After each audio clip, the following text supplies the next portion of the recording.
Shalom Bapak Ibu yang kekasih dalam Tuhan Yesus Kristus.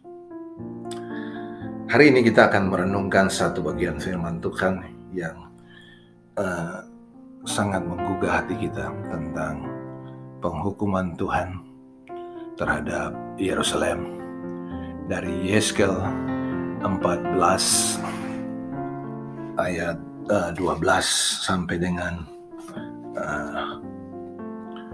23.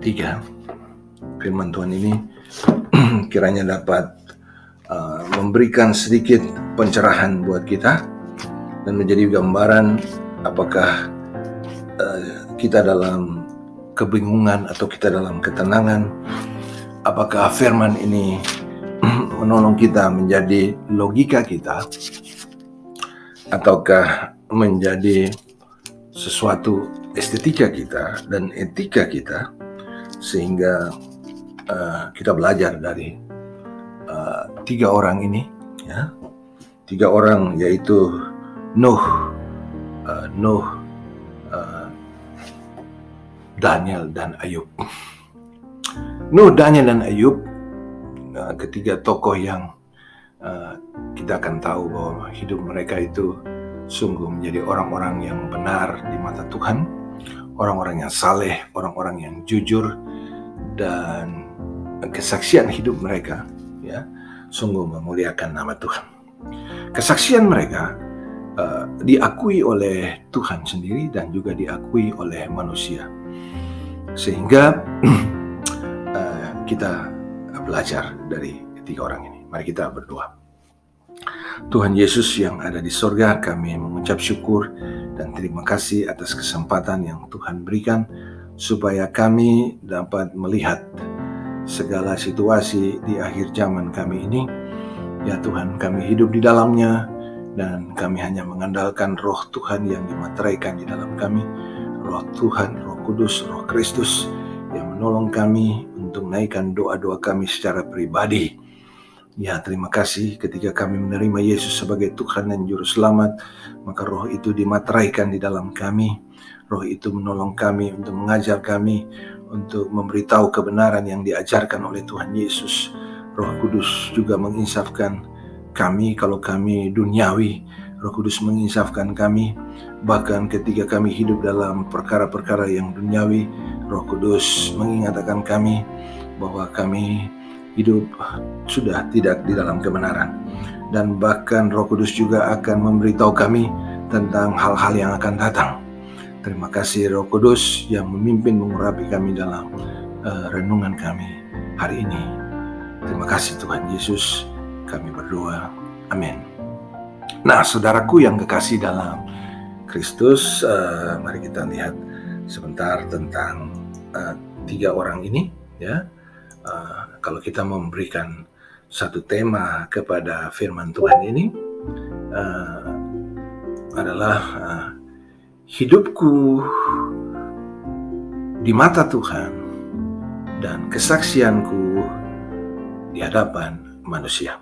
Nah, dari ketiga orang ini hidup mereka ya dibenarkan di mata Tuhan dan kesaksiannya diakui oleh Tuhan dan juga diakui oleh manusia. Nah, apa sih yang seperti yang tertulis di dalam diakui oleh Yeskel sendiri ini dalam tulisannya Yeskel 14 ayat 14 dan 14 ayat 20 tentang Nuh, Daniel dan Ayub, ya, bahwa mereka pada saat hukuman yang terjadi untuk Yerusalem, ya, masyarakat kota itu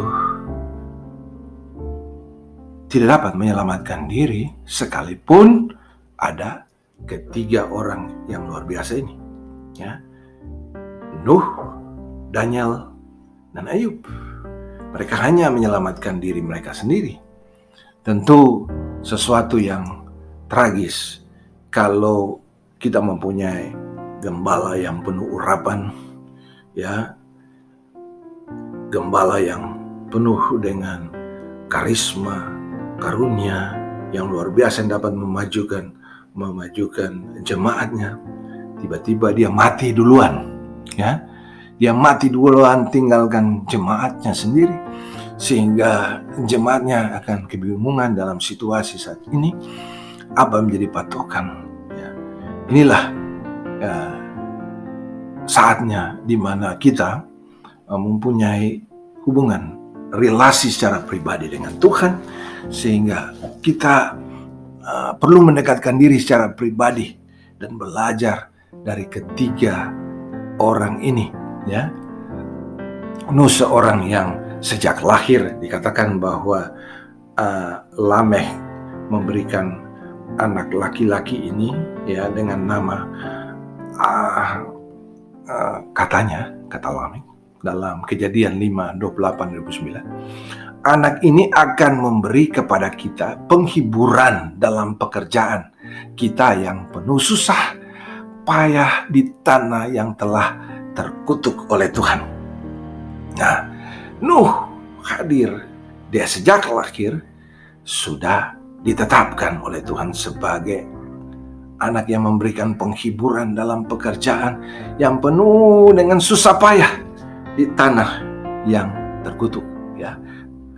Bapak Ibu tahu sendiri kalau tanah itu terkutuk, langit itu bisa menjadi besi atau tembaga, atau tanah itu menjadi besi atau tembaga, atau duri dan onak, ya. Sungguh apapun yang kita kerjakan susah payah tidak akan menghasilkan apa-apa. Nah, Nuh ini hadir untuk sebuah pekerjaan sebagai lambang bahwa dia akan memberikan penghiburan dalam susah payah. Dalam Kejadian 6 ayat 9 bahwa inilah riwayat Nuh. Nuh adalah seorang yang benar dan tidak bercela di antara orang-orang sesamanya, dan Nuh itu hidup bergaul dengan Allah. Saudaraku, seringkali kita dalam pergaulan kita, ya, kita sering melakukan celah, misalnya kita sering bercanda dengan hal-hal yang sangat mungkin sesuatu yang tidak kudus, ya, bahkan menyakiti, membuli, dan juga melakukan sesuatu, ya. Saya melihat beberapa waktu lalu bahwa Satpol PP menyuruh ibu-ibu dari Nusa Niwe untuk menyanyi lagu sekolah minggu. Waduh, itu sangat menyentuh, ya. Tapi Nuh orang yang tidak melakukan, dia tidak bercelah di dalam angkatan orang-orang zamannya. Karena Nuh mempunyai kebiasaan hidup bergaul dengan Allah, bergaul dengan Elohim, bergaul dengan Abba Yahweh, Esher, Ehye, Asher, ya, Yehovah Rafa, Yehovah Jireh, Yehovah Shalom, El Elyon, El Shaddai, ya, El Olam, El Gibor, ya. Nama-nama itu yang kalau kita perhatikan betul, yang kita kenal sekarang di dalam nama Tuhan Yesus Kristus, Adonai Yahshua HaMashiach. Dia telah memberikan roh yang luar biasa pada kita. Nanti kalau kita lihat sampai pada Daniel, ya. Nuh juga seorang yang taat, sehingga apapun yang dia kerjakan, dia melakukan tepat seperti yang Tuhan perintahkan kepada dia. Dalam Kejadian 6 ayat 22, ketika Tuhan sudah siap untuk menghukum manusia, manusia juga hanya Nuh, istrinya, dan anak-anaknya, dan juga menantunya yang selamat, dan binatang dengan pasangan-pasangan. Ini sesuatu yang tragis dalam kehidupan manusia. Ya, ini pernah terjadi sehingga seluruh dunia dibinasakan oleh Tuhan. Nah, saat ini kita tahu bahwa kita sedang menghadapi pandemi yang luar biasa, masa pandemi di mana catatan-catatan kita sudah lebih dari 4 juta dan sudah mulai beranjak mendekati 5 juta penduduk dunia akan mati. Ya, dan Indonesia menjadi sekarang ini, di saat-saat ini, menjadi nomor 3 terbanyak di dunia dari penyakit COVID, dan juga menjadi negara yang nomor 1 di dunia dalam angka kematian. Apakah itu tidak membuat kita begitu takut dan cemas? Apalagi orang Amon bilang, dia punya bapak pendeta sudah mati, dan dia pun piring nasar sudah pecah. Ya, mau bertanya kepada siapa? Nah, ini saatnya kita belajar dari mereka secara pribadi, bergaul dengan Tuhan, ya, lalu taat dengan segala perintah-perintahnya, supaya baik kebenaran yang dibenarkan ke dalam hidup kita dan kesaksian hidup kita diakui oleh manusia dan Tuhan. Nah, ini begitu juga dengan Daniel. Daniel seorang yang sungguh luar biasa. Dia tidak suka menjadi serakah dengan santapan raja disuguhi. Dia tidak terburu-buru melihat, wow, ada santapan raja, ya, mungkin ada bagi panggang yang enak, ya, mungkin ada daging, wah, luar biasa. Dia tidak buru-buru. Orang lesengalojo, dia tetap tahan diri. Dia bilang, sudah, kita makan sayur-sayur saja, kita makan sayuran saja. Biarlah santapan raja itu untuk mereka yang lain. Tapi seorang yang begitu kental memegang ajaran dan perintah Tuhan begitu kuat, dia tidak mau menajiskan diri dengan santapan raja. Dia seorang yang penuh dengan hikmat dalam pembicaraannya.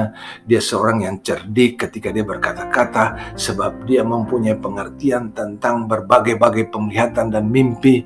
Dia mempunyai kepandaian tentang berbagai-bagai tulisan dan hikmat, ya.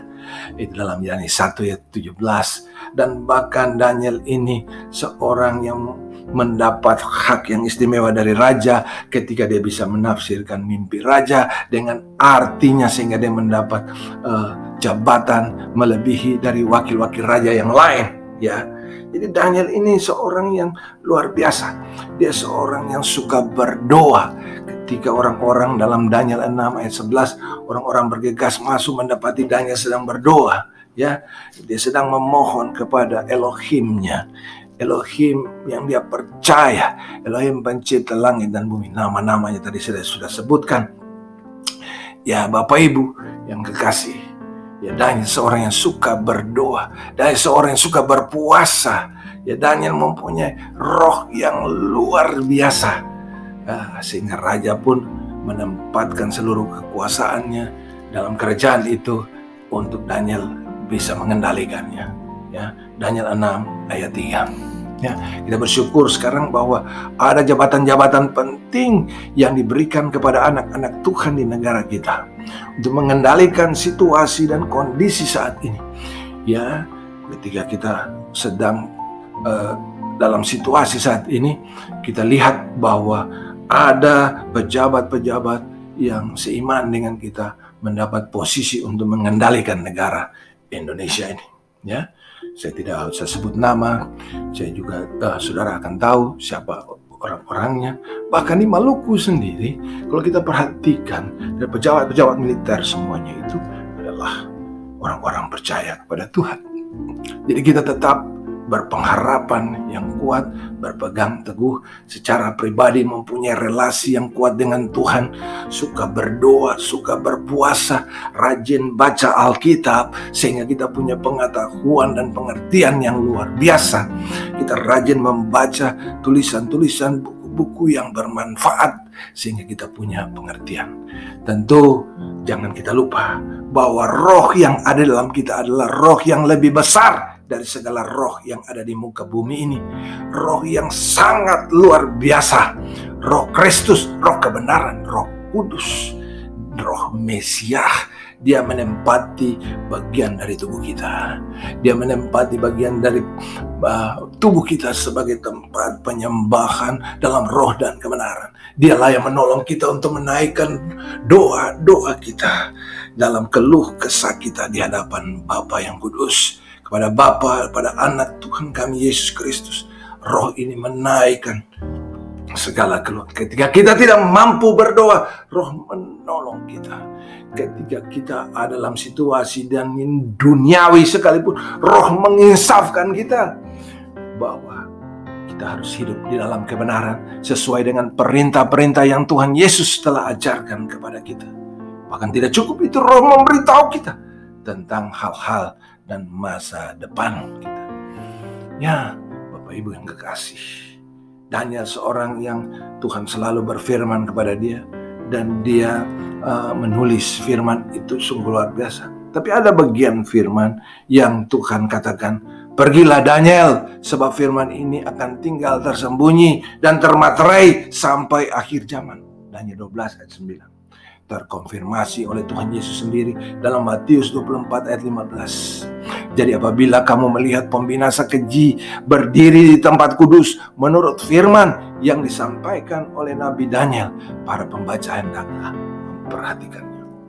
Jadi dalam kehidupan kita saat ini, ya, mengenai hukuman, mengenai akhir zaman, mengenai penyakit sampar, mengenai perang, mengenai kelaparan, mengenai binatang buas, ya. Binatang buas apa? Dibilang bahwa dalam Matius 7 katakan bahwa nabi-nabi palsu itu seperti serigala, ya, binatang buas, ya. Jadi kita harus hati-hati. Kita sungguh harus hati-hati untuk menghadapi kondisi ini. Kita secara pribadi belajar dari Nuh, Daniel, dan juga yang ketiga adalah Ayub. Ya, Ayub adalah seorang yang saleh dan jujur. Ia takut akan Allah, takut akan Elohim, dan menjauhi kejahatan. Itu Ayub 1 ayat 1. Ya.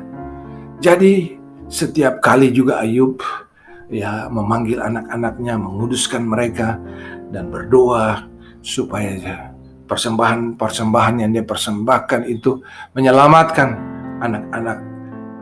Mungkin mereka sudah berbuat dosa, ya, mungkin mereka sudah mengutuki Allah di dalam hatinya, mungkin juga mereka grundel, orang Jawa bilang mereka sudah mulai grundel, mereka mulai berbantah-bantah, mereka mulai orang Ambon bilang sumulai smusis, ya, sumulai smusis, mulai mengeluh. Jadi Nuh bikin satu persembahan, dan bayangkan kalau dalam keluarga papa kita sering berdoa, tiba-tiba papa mati, ya, papa mati. Papa tidak bisa menyelamatkan doa-doa syafaat papa lagi.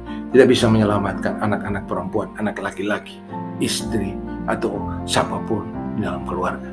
Ya. Sudah, Tuhan bilang kalau hukuman itu sudah datang, kita pribadi harus berhadapan dengan Tuhan. Bertobat dan juga meninggalkan kejahatan, menjauhi dosa-dosa. Jadi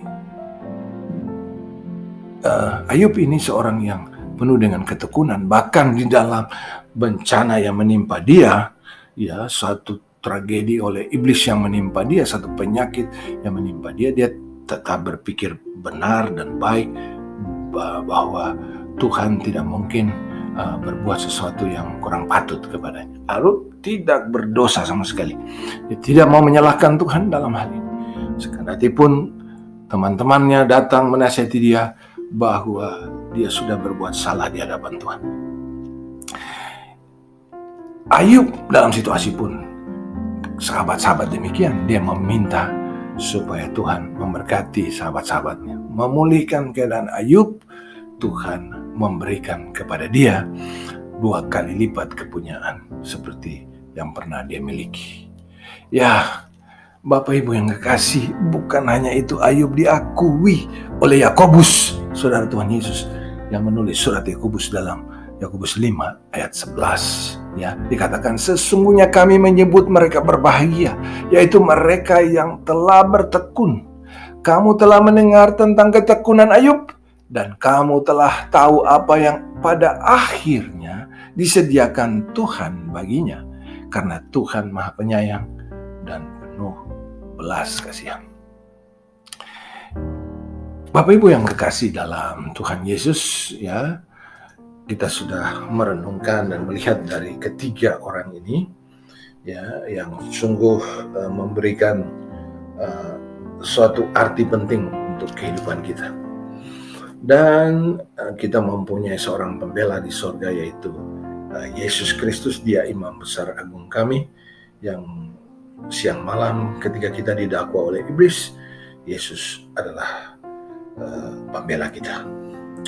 Mari kita datang kepada Dia dan berharap hanya kepada Dia, bahwa di dalam Dia apa yang kita doakan, apa yang kita minta, Dia akan menjawab kita.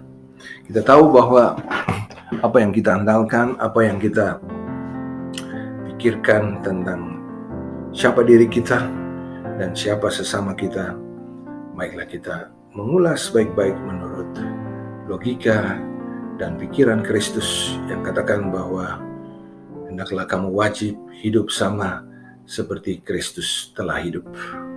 Ya, baik hati dan pikiran kita, perasaan kita, dalam persekutuan kita secara pribadi, biarlah damai sejahtera Tuhan Yesus tetap memimpin, menyertai kita di hati kita.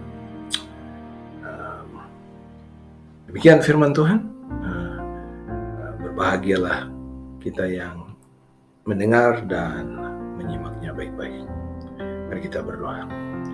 Tuhan Yesus, terima kasih untuk firman yang menolong kami, Roh Kudus menolong kami supaya kami boleh belajar dari ketiga orang yang luar biasa, Nuh, Daniel, dan juga Ayub. Kami mengucap syukur ya Tuhan, kiranya Roh Tuhan yang ada pada kami, pengetahuan yang ada pada kami, dan juga kebenaran yang Tuhan berikan kepada kami ketika kami bertobat dan berbalik kepada Tuhan. Dan Tuhan memberikan kami kelahiran baru, dan kami boleh dilahirkan oleh firman-Mu dan oleh Roh-Mu, sehingga kami hidup di dalam kesaksian-kesaksian yang tidak hanya diakui oleh manusia, tapi Tuhan juga mengakuinya, bahkan di hadapan iblis. Tuhan, selamatkanlah kami dari iblis yang jahat, yang menghancurkan kami di pekerjaan-pekerjaan yang mencuri, membunuh, membinasakan, dari sepertiga malaikat yang telah jatuh, baik itu malaikat terang yang mengubah rupa diri menjadi pelayan-pelayan kebenaran, jadi nabi-nabi palsu, guru-guru palsu, rasul palsu, mereka yang begitu ganas seperti mau menelan kami, dan penyakit wabah COVID yang begitu juga seperti binatang buas yang mau menerkam kami. Kami berdoa supaya Tuhan yang bisa melihat penyakit ini jauhkan kami dan tidak membawa kami ke dalam pencobaan yang global ini. Dan iblis dengan kekuatannya sepertiga malaikat yang telah jatuh, Abaddon, Apoleon, dan Lucifer, dan segala kekuatan-kuatannya ditaklukkan di bawah tumpuan kaki Adonai Yesus Masih. Terima kasih banyak Bapa, baik Belial maupun juga Lucifer maupun Baalzebul, penghulu malaikat itu ditaklukkan. Terima kasih Tuhan Yesus. Terpujilah nama-Mu. Haleluya. Dalam nama Yesus memberkati kami. Amin.